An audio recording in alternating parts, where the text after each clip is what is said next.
네, 2024년도 1월 7일 주일 예배 출애굽기 2장 1절에서 10절까지의 말씀으로 건져내었음이란 제목으로 잠시 은혜를 나누겠습니다.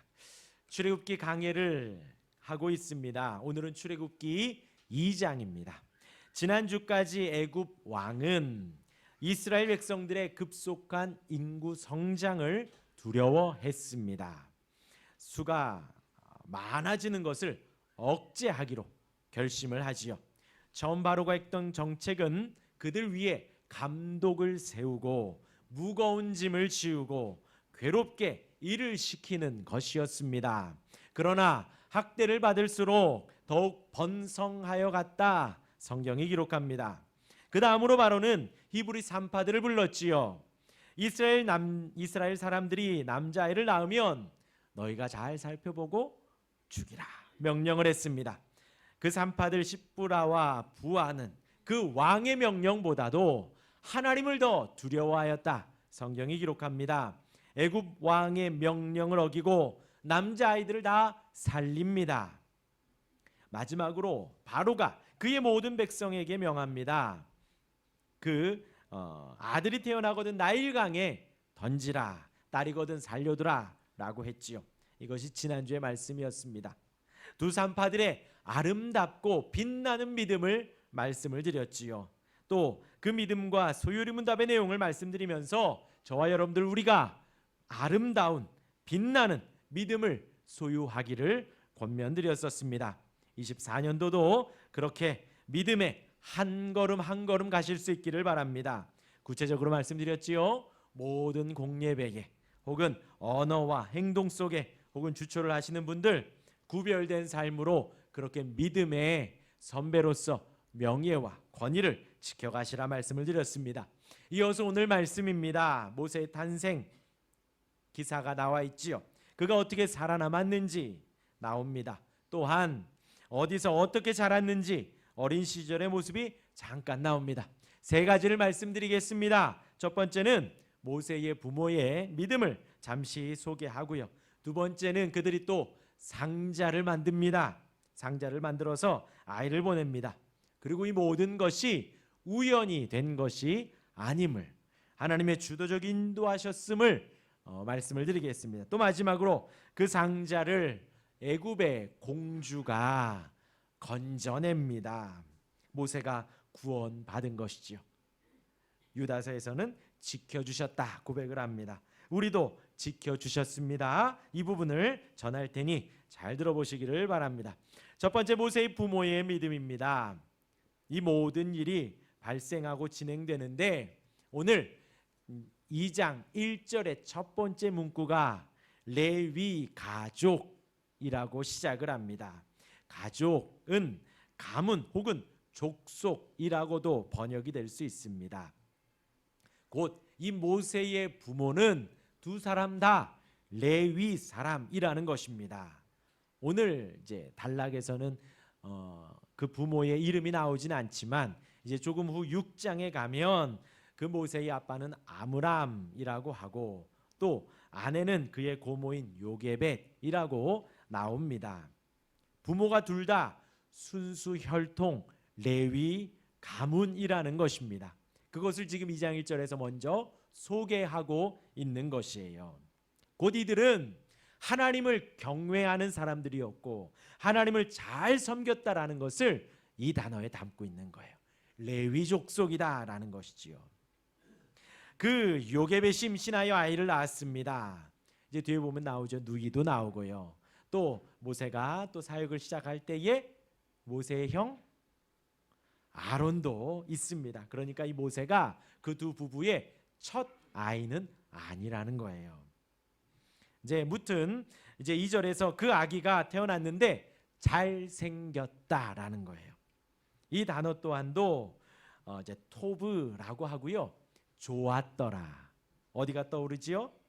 창세기 1장에서의 하나님이 온 만물을 만드시고 좋았더라는 거예요. 좋았더라 혹은 선하다라는 의미가 담겨 있습니다. 하나님이 천지를 창조하시고 보시기에 좋았더라는 그 단어입니다. 그리고 이 부모가 아이를 볼 때에 좋았더라라는 거예요. 하나님의 선물이기에 좋은 것입니다. 이 아이가 이목구비가 뚜렷하고 뭐 눈이 크고 코가 부리부리하고 그래서가 아니다라는 거예요. 하나님이 보내주신 그 아이다라는 것입니다. 하나님이 주신 선물이다. 그러기에 믿음으로 좋았더라 고백을 한 것입니다. 조금 더 생각해 보면요, 이 부모가 단순히 아기가 잘생긴 것, 아름다운 것을 보고 그렇게 한 것이 아니죠. 그렇다라고 하면 이 레위 족속을 드러낼 필요가 없고요. 이제 믿음이 뭐 좋다? 아니에요. 더 사실 안 좋다라고 볼 수가 있는 거예요. 왜냐하면 외모로 좋다라고 하면요, 히브리서 11장 23절에 보면요, 믿음으로 모세가 낳았을 때에 그 부모가 아름다운 아이임을 보고 석 달 동안 숨겨 왕의 명령을 무서워하지 아니하였으며 했습니다. 믿음으로예요. 믿음으로. 모세의 부모는 하나님으로부터 이제 이스라엘을 출애굽할 인물이 나올 것을 알았다라는 거예요. 미리암이 아니고 아론이 아니고 이 아이에서 알았다라는 거죠. 어떻게 해야 할지 하나님이 가르쳐 주신 것입니다. 하나님께서 알려주신 그 말씀을, 그 감동을 믿고 그대로 행한 것입니다. 곧 아이를 잘생기게 본 것도 그냥 단순히 내 아이니까 이쁜 것이 아니라는 거예요. 이목구비가 뚜렷해서 이쁜 것이 아니라는 것입니다. 하나님이 지금 이 아이가 그 아이구나라는 확신이 들었다라는 거지요. 그러니까 보시기에 좋았더라, 그 단어를 쓴 것입니다. 하나님의 일을 할 그 아이다라고 고백을 한 것입니다. 그러기에 바로의 명령을 어기고 살려두고 키우며 아이를 감출 수 있었던 것입니다. 그 믿음이 굳게 들었기에 왕의 명령까지도 가볍게 넘길 수 있었다라는 거죠. 그리고 그 다음에 갈대 상자에 넣은 것도 마찬가지로 그 믿음 때문이다라는 것입니다. 부모의 믿음은 임금의 명령의 두려움을 극복할 수 있었고, 그 부모의 믿음은 아기의 보존에 대해서 하나님의 보호하심까지도 믿을 수 있는 믿음이었습니다. 그래서 갈대 상자에 넣은 것이지요. 무튼 이제 더 이상 아이를 숨길 수 없게 되었습니다. 한 3개월 정도라 그래요. 이 어린아이를 둘 장소를 선택합니다. 그곳이 바로 나일강 갈대 사이가 됩니다. 여기서 약간 옆으로 빠지면요, 우리가 생각해 볼 것이, 저와 여러분들이 우리 나라의 대한민국에 살아가지요.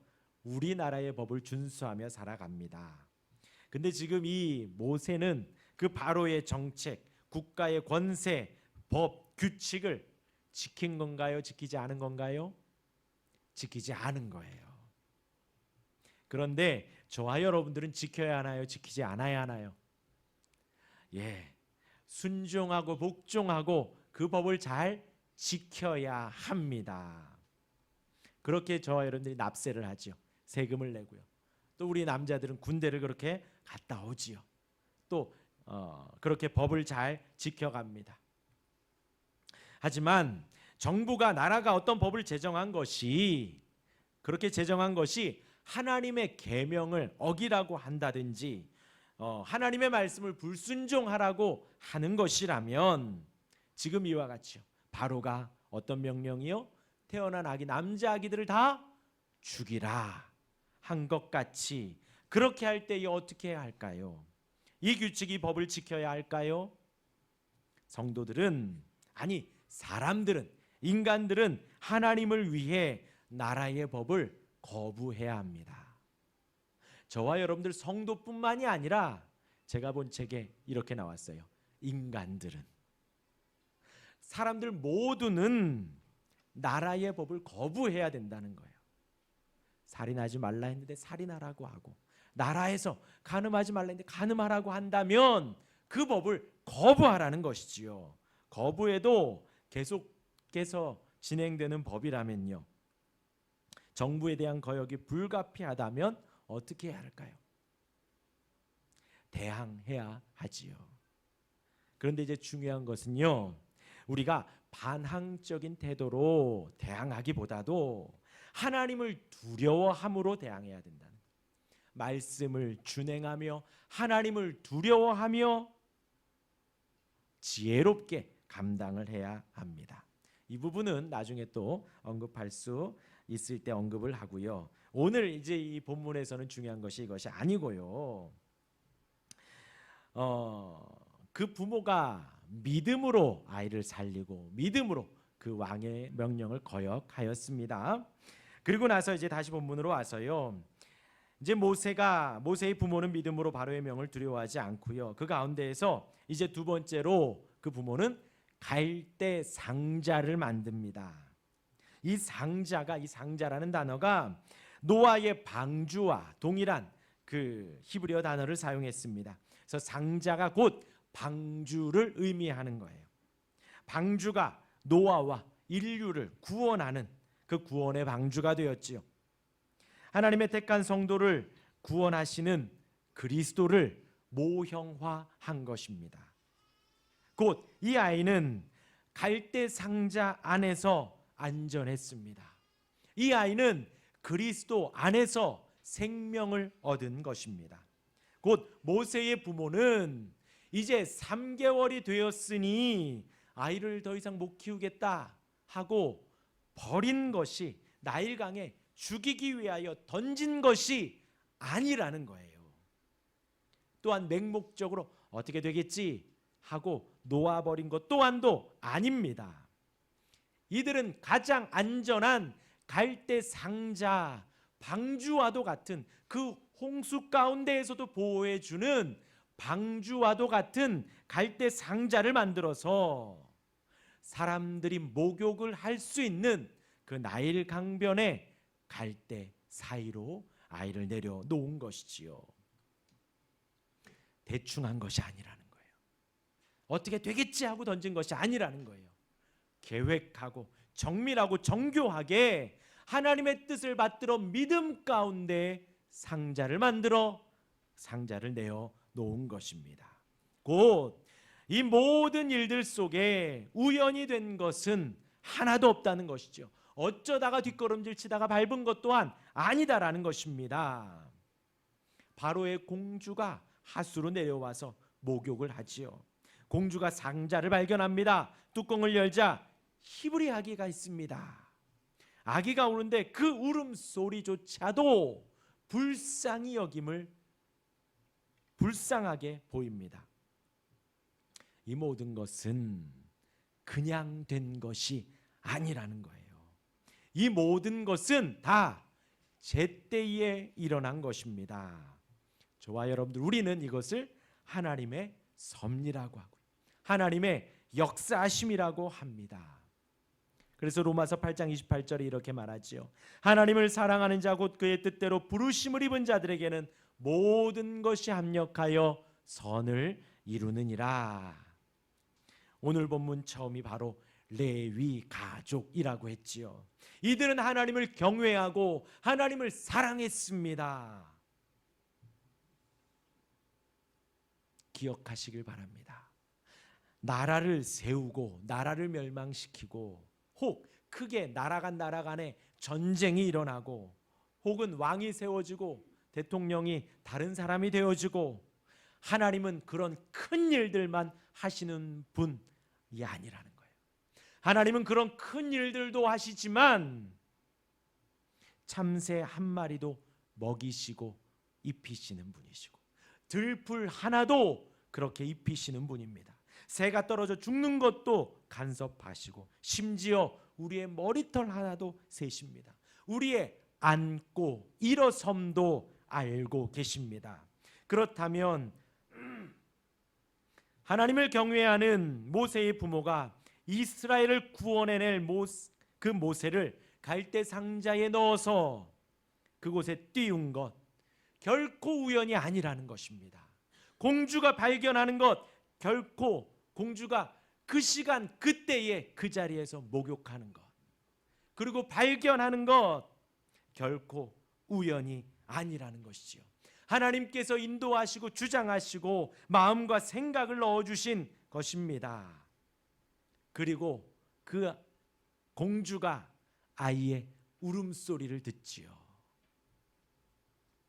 그런데 그 울음소리를 듣자 불쌍히 여기는 마음이 막 일어난 거예요. 어느 정도로요? 아버지가 유대인 아기를, 히브리 아기를 다 죽이라고 명령했는데도 그 명령보다도 불쌍히 여기는 마음이 더 큰 거예요. 그 명령도 거역할 만큼 아이를 불쌍히 여기는 마음을 하나님께서 그 시간 주셨다라는 것이지요. 또요, 그 옆에 히브리 소녀가 와서 이야기를 합니다.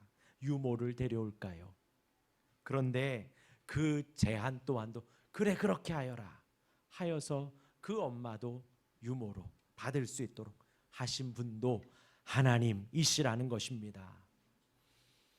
저와 여러분들, 우리 안에 일어나는 모든 일들이 우연히 일어나는 일이 단 하나도 없다라는 것입니다.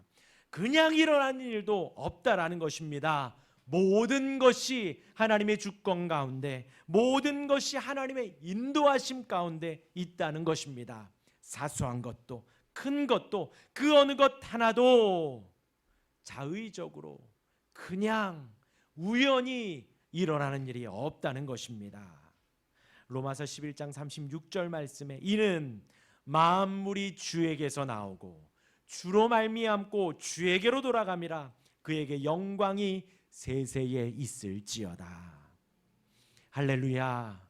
모든 일을 하나님이 하신 것입니다.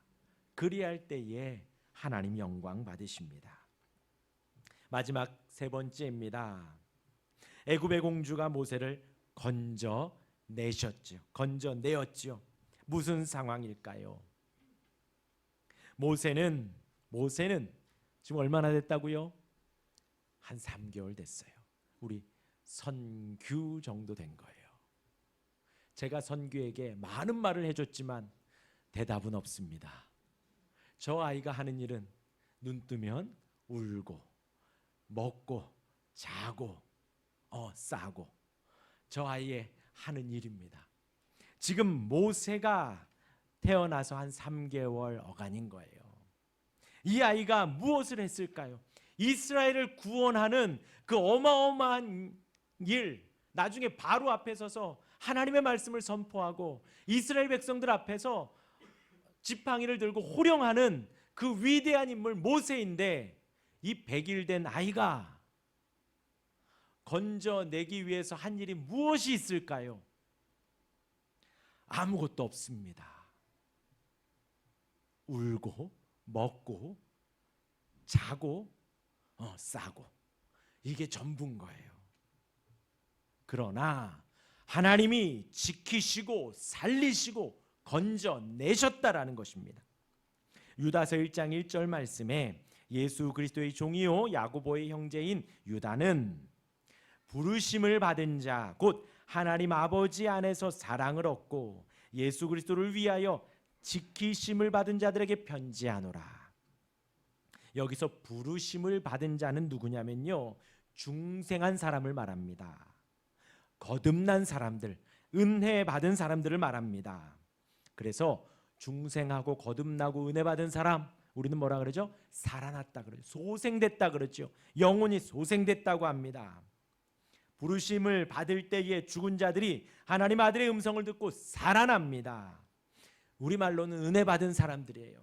첫사랑을 경험한 사람들입니다. 성령 충만한 사람들이에요. 기쁜 사람들입니다. 예배하는 것이 너무나도 좋은 사람들이에요. 그런데 이제 유다서 1장 1절의 말씀은요, 그 부르심을 받은 자와 예수 그리스도를 위하여 지키심을 받았다라는 것이 같습니다. 약간의 시간차가 있습니다. 생각을 해보시길 바랍니다. 부르심을 받았는데 은혜를 받아 성도가 되었고 중생하고 소생된 하나님의 백성이 되었습니다. 그런데 그러지 못했던 과거 때에 아직 은혜를 받지 않았고 하나님의 일을 하나도 안 했고 예배를 하지도 않았고 말씀을 보지도 않고 찬양을 하지도 않습니다. 그때에 그 인생을 주님이 지켜주셨다라는 거예요. 아직 하나님을 모르는 그때에도 하나님이 지켜주셨다. 혹은 절박한 위험 가운데에서 건져주셨다. 죽을 것 같은 힘든 상황 속에서도 지나보니 그때 주님이 나를 건져주셨구나. 아직 내가 믿지도 않는데, 아직 내가 거듭나지도 않았던 그때인데 주님이 지켜주셨구나. 지금 이 모세의 상황을 말을 하는 것입니다. 하나님을 위해 엄청난 일을 한 것이 아니다라는 거예요. 아무것도 모르는 이 신생 아기를 건지셨다라는 것입니다. 먹고 자고 울고 하는 것이 전부인 그때에 하나님의 크신 손이 그를 건져냈다라는 것이죠. 하나님은 모세를 건지셨다라는 것입니다. 마찬가지입니다. 지금은 우리가 하나님이 우리를 건져주시면 하나님 나 예배할 수 있도록 건져주셨구나 하지요. 하지만 우리가 믿기 이전에, 하나님을 알기 이전에, 예배하기 이전에 그 시간을 돌아보시길 바랍니다. 그때에도 우리 주님은 여전히 지켜주셨다라는 것입니다. 살려주셨다라는 거예요. 함께 하시고 그 강한 손으로 우리를 붙들어 주셨다라는 것입니다. 그때에도. 오늘 본문 10절 같이 한번 읽을까요? 10절 읽겠습니다. 그 아기가 자라매 바로의 딸에게로 데려가니 그가 그의 아들이 되니라. 그가 그의 이름을 모세라 하여 이르되 이는 내가 그를 물에서 건져내었음이라 하였더라. 아직 아무것도 모를 때이지만 주님이 건져 주셨습니다. 저와 여러분도 지금은 부르심을 받아 은혜 가운데 살아가지만 그 이전에도 주님의 강한 손길이 우리를 지켜 주신 것입니다. 우리 기도하겠습니다.